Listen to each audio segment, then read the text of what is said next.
Masusuriin pa ng Department of Migrant Workers o DMW ang national certificates na sinusumite ng mga migrant workers na nag-apply para sa Overseas Employment Certificates sa OSC. Layo dito na matiyak na lahat ng mga certification na sinusumite sa kanila ay lehitimong issued ng otorisadong government institutions. Ito ayon kay DMW 12 OIC Regional Director Samsudin Lintungan ay bilang suporta na rin ng DMW sa TESDA 12 na kinabahala ang pagkalat ng mga amonoy peking NC certificates.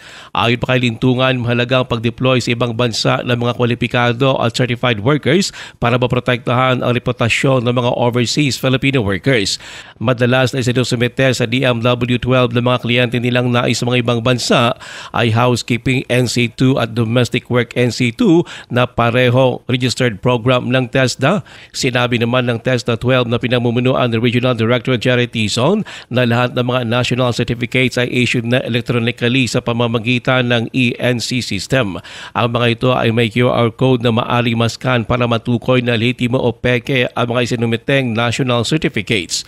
Ruel Usano, NDBC Bida Balita.